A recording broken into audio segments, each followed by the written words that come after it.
Hello students, how are you. Last video में हमने change in demand और change in quantity demanded ये दोनों कॉन्सेप्ट किए थे।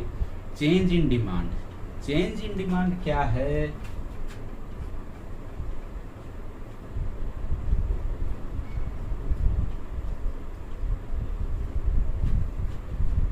जब हमारा डिमांड में राइज या फॉल आए ड्यू टू अदर फैक्टर, उसको हम चेंज इन डिमांड बोलते हैं। और चेंज इन क्वांटिटी डिमांडेड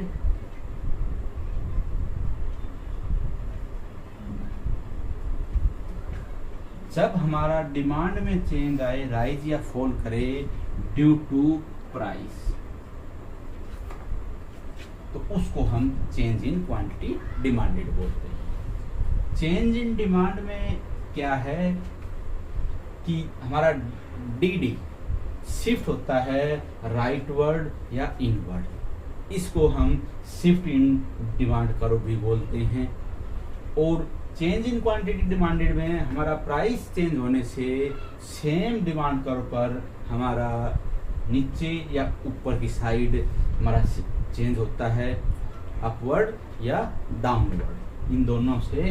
तो उसमें हम मूवमेंट, क्योंकि वो मूव करता है सेम डिमांड कर्व पर, तो उसको मूवमेंट अलोंग डीडी कर्व भी बोलते हैं। इसको हमने डायग्रामेटिकल भी किया था।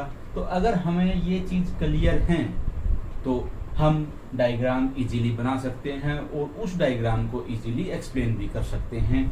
अगर हमें ये चीज़ क्लियर नहीं है तो हमें बहुत डिफ़िकल्टी होती है डायग्राम को बनाने में और उसको समझने में। तो अगर इसके बारे में ज़्यादा डिटेल से कुछ पढ़ना है तो मेरी लास्ट वीडियो आप देखो, उसमें एक कंप्लीट क्लियर कर रखा है कि चेंज इन डिमांड और चेंज इन क्वांटिटी डिमांडेड में क्या क्या फ़र्क है और कैसे इनका डायग्रामेटिकली प्रेजेंटेशन या एक्सप्लेनेशन किया जाता है। और आज हम करेंगे price elasticity of demand, ED.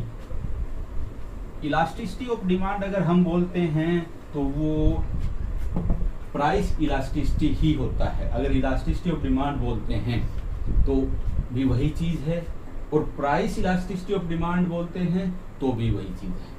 तो प्राइस इलास्टिसिटी ऑफ डिमांड का या ईडी का मीनिंग क्या है? ED shows the degree of responsiveness, जो रिस्पॉन्स है उसकी डिग्री क्या है। किसका रिस्पॉन्स भाई? रिस्पॉन्स है quantity demanded due to change in price of the commodity. Commodity के प्राइस के चेंज होने से हमारी क्वांटिटी डिमांडेड क्या रिस्पॉन्स करती है, उसकी डिग्री क्या है, ज़्यादा रिस्पॉन्स करती है, कम रिस्पॉन्स करती है, उसको हम चेंज ईडी या इलास्टिसिटी ऑफ डिमांड बोलते हैं। ईडी को हम मेजर कैसे करते हैं? Percentage change in demand due to percentage change in price. ये हमारा फार्मूला है to calculate elasticity of demand. अब इसमें अगर आपने एक चीज नोट की हो, degree of responsiveness of quantity demanded, what is this? Quantity demanded to change in price. हमने लास्ट वीडियो में क्या किया था? चेंज इन डिमांड और change in quantity demanded. Quantity demanded क्या था? प्राइस की वजह से। तो प्राइस की वजह से हम डिमांड की रिस्पॉन्सिवनेस देख रहे हैं, तो यहाँ क्या है? Quantity demanded. तो एक चीज हमेशा ध्यान रखनी है, प्राइस चेंज होगा तो क्वांटिटी डिमांडेड, अगर अदर थिंग होंगी तो चेंज इन डिमांड। वो लास्ट वीडियो में अच्छी तरह किया था। तो ये चीज वही रिपीट हो रही है, बार बार आगे रिपीट होती रहेंगी चीज। तो आपको पिछला कॉन्सेप्ट क्लियर करना है, और कोई भी चीज आपको क्लियर ना हो तो आप मेरी लास्ट वीडियोस देख सकते हैं। तो ईडी हमारा है percentage change in demand upon percentage change in price. अब इसमें degrees of elasticity of demand, ED, इसमें हमारी 5 डिग्री हैं, मतलब कि उनका रिस्पॉन्स क्या रहेगा प्राइस के चेंज होने से डिमांड का। उसको हम अलग अलग कैटेगरी में डिवाइड करते हैं। दूसरी चीज हमने लॉ ऑफ डिमांड पढ़ा था। लॉ ऑफ डिमांड में था कि प्राइस और demand other things being constant inversely related होते हैं दोनों की। प्राइस बढ़ेगा तो डिमांड कम होगी, लेकिन उसमें कहीं ये नहीं कहा कितनी कम होगी कितनी ज्यादा होगी, सिर्फ ये बोलते थे हम rise in price fall in demand, fall in price rise in demand. लेकिन अब इलास्टिसिटी ऑफ डिमांड में हमें ये पता चल जाएगा कि प्राइस चेंज होने से उसकी डिमांड में कितना चेंज हुआ, ये हम मेजर कर सकते हैं इलास्टिसिटी ऑफ डिमांड से। इसमें 5 डिग्री हैं। पहला है unitary elastic, means ED equal to 1, unit के इक्वल चेंज होगा तो उसको ईडी इक्वल टू 1 बोलेंगे। लेस देन यूनिट इलास्टिक, जब चेंज 1 से कम हो, पॉइंटों में आए तो उसको unit less than unit elastic बोलते हैं। मोर देन यूनिट इलास्टिक, जब हमारी चेंज 1 से ज्यादा 1.2, 2, 5 कुछ भी, अगर 1 से ज्यादा होगा चेंज, उसको हम मोर देन यूनिट इलास्टिक बोलेंगे। फोर्थ है perfectly inelastic, ED equal to 0, कि कुछ भी चेंज ना हो तो उसको ईडी इक्वल टू 0 या परफेक्टली इन इलास्टिक बोलेंगे। और परफेक्टली इलास्टिक होता है ईडी इक्वल टू इन्फिनिटी, कि बहुत ज्यादा चेंज आए तो उसको परफेक्टली इलास्टिक बोलते हैं। यूनिटरी अगर हम इलास्टिक देखें तो अगर प्राइस में अगर 5% राइज होता है और डिमांड में हमारा 5% फॉल हो, कि जितना प्राइस चेंज हो उतनी ही डिमांड चेंज हो, उसको हम बोलते हैं यूनिट इलास्टिक। अगर लेस देन, अगर हमारा प्राइस 5% राइज करता है और डिमांड हमारी 4% फॉल करती है, कि डिमांड में जो चेंज है वो प्राइस के कंपैरिजन में कम है, तो उसको हम लेस देन यूनिट इलास्टिक बोलेंगे। मोर देन यूनिट इलास्टिक में जब डिमांड हमारी इससे ज्यादा चेंज हो, प्राइस में 5% चेंज आ रहा है, डिमांड में हमारा 10% चेंज हो रहा है, तो इसको बोलेंगे हम मोर देन यूनिट इलास्टिक। और फोर्थ है हमारा ED equal to 0, perfectly inelastic, कि प्राइस में 2%, 10% कुछ भी चेंज हो, डिमांड हमारी कोई चेंज नहीं होगी, उसको हम बोलेंगे ईडी इक्वल टू 0। और फिफ्थ है परफेक्टली इलास्टिक। परफेक्टली इलास्टिक में क्या है कि या तो थोड़ा सा चेंज 0.5%, 1%, डिमांड प्राइस में थोड़ा सा चेंज हो, या विदाउट चेंज, कि प्राइस चेंज ही नहीं हुआ और हमारी डिमांड बहुत ज्यादा चेंज हो गई, 0.5% या 1% प्राइस राइज होता है और हमारी डिमांड 50% फॉल कर जाती है, तो इसको हम बोलेंगे परफेक्टली इलास्टिक। या चेंज ही ना हो, प्राइस सेम रहे और तब हमारी 50% प्राइस डिमांड राइज या फॉल कर जाए, तो हम उसको बोलेंगे परफेक्टली इलास्टिक। अब पिछली वीडियो में भी मैंने बताया था कि अगर कॉन्सेप्ट हमारा क्लियर है तो उसको डायग्रामेटिकली एक्सप्लेनेशन करने में हमें कोई प्रॉब्लम नहीं आएगी, और अगर हमारा कॉन्सेप्ट क्लियर नहीं है तो उसमें हमें बहुत प्रॉब्लम आएगी कि हम कैसे करें, ये क्या बना दिया, क्योंकि डायग्राम में सिर्फ लाइन होती हैं, वो लाइन क्या शो कर रही हैं वो बनाने वाला जाने और जो पढ़ रहा है वो जाने। तो अगर हमें नहीं पता ये लाइन क्या शो कर रही हैं, किसको कर रही हैं, तो हम कुछ नहीं बता सकते, कुछ एक्सप्लेन नहीं कर पाएंगे। तो अब ध्यान से समझना है diagrammatical unitary elastic. Unitary elastic में मैंने बताया था कि प्राइस 5% फॉल करता है या राइज करता है तो उसके अपोजिट उतनी ही डिमांड हमारी राइज या फॉल करेंगे, मतलब चेंज होगी।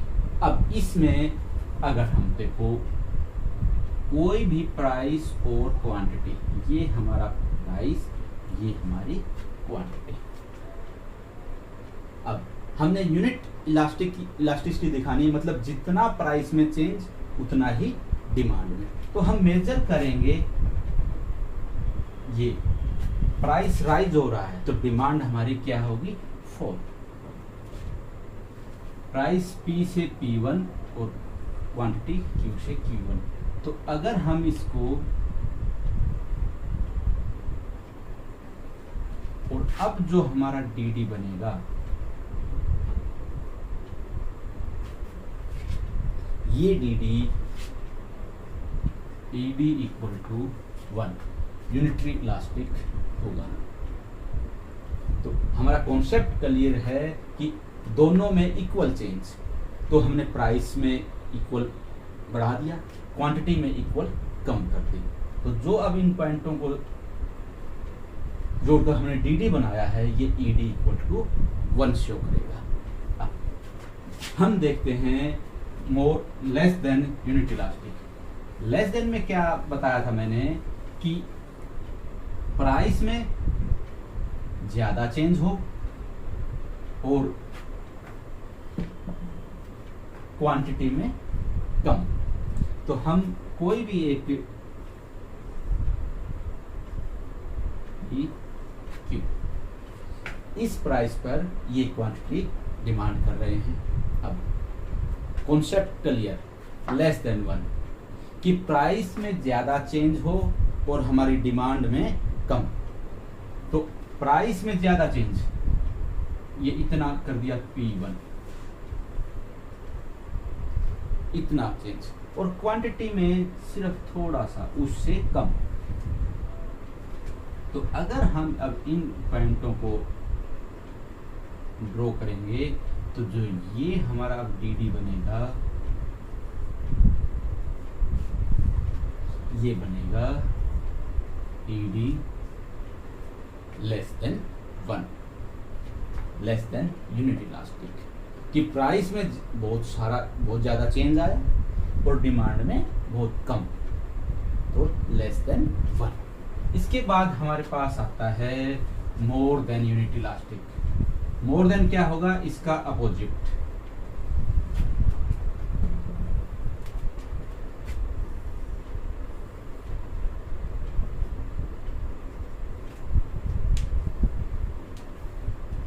कि हमने कोई भी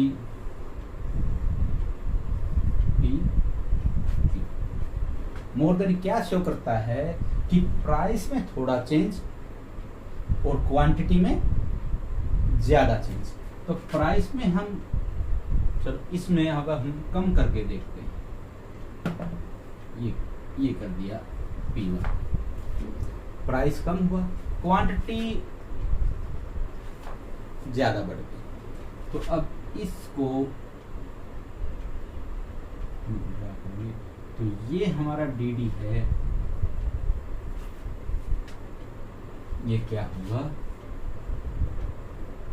ED मोर देन 1। ये डिमांड को शो करता है। ED मोर देन 1 मतलब ज्यादा चेंज होगी, ED लेस देन 1 डिमांड कम चेंज होगी। तो इसलिए प्राइस में इतना चेंज है और डिमांड में हमारा प्राइस के कंपैरिजन में बहुत ज्यादा चेंज आया। इसको हम बोलेंगे ED मोर देन 1। अब परफेक्टली इनइलास्टिक, परफेक्टली इनइलास्टिक क्या होगा कि हमारा प्राइस चेंज होता रहे,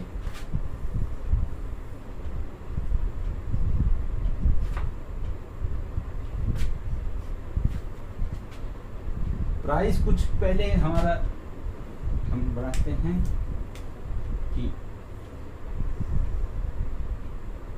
P Q, प्राइस चेंज हो गया, P1 कम हो गया, तब भी हमारी डिमांड यही रहेगी, और कम हो गया P2 तब भी हमारी डिमांड यही रहेगी, ज्यादा हो गया तब भी हमारी डिमांड यही रहेगी। ED इक्वल टू 0, कोई चेंज नहीं, तो हमारा जो डी है वो हमारा ये हमारा डी बनेगा ईडी इक्वल टू 0 कि प्राइस में कितना ही चेंज आए, राइज करे फॉल करे, लेकिन डिमांड हमारी इक्वल रहेगी। जो हम पहले ओरिजिनल प्राइस पर हम जो डिमांड कर रहे थे वही डिमांड रहेगी। तो ये है हमारा ईडी इक्वल टू 0। इसके बाद लास्ट है हमारा ED more equal to infinity.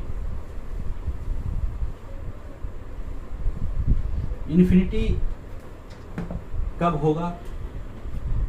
हमने अभी किया था कि जब प्राइस में थोड़ा सा चेंज या विदाउट प्राइस में चेंज हुए हमारी डिमांड बहुत ज़्यादा बढ़ जाए। अब हम देखते हैं ये हमारा प्राइस और क्वांटिटी डिमांडेड है,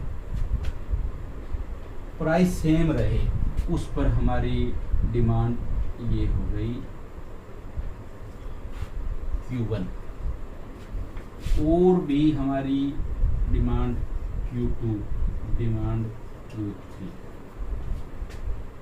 सेम प्राइस या little change in price can affect very much to the quantity demanded. तो इसको हम बोलेंगे ईडी इक्वल टू इन्फिनिटी कि कितना भी इफेक्ट पड़ सकता है डिमांड के ऊपर, ये ईडी। तो हमारे पास 5 डिग्री हैं। जैसे इकोनॉमिक्स में एक सबसे बड़ी अच्छी चीज क्या है, जो नाम है उस बाय नेम ही हम आइडेंटिफाई कर सकते हैं कि ये क्या चीज है। Unitary elastic ED equal to 1, same change price and quantity. ED less than 1, demand में कम चेंज, किसके कंपैरिजन में? प्राइस के। प्राइस ज्यादा चेंज कर हो रहा है, डिमांड हमारी कम चेंज हो रही है। ईडी मोर देन 1, प्राइस कम चेंज हो रहा है, डिमांड ज्यादा चेंज हो रही है। 0, डिमांड में कोई चेंज नहीं। इन्फिनिटी, बहुत ज्यादा चेंज।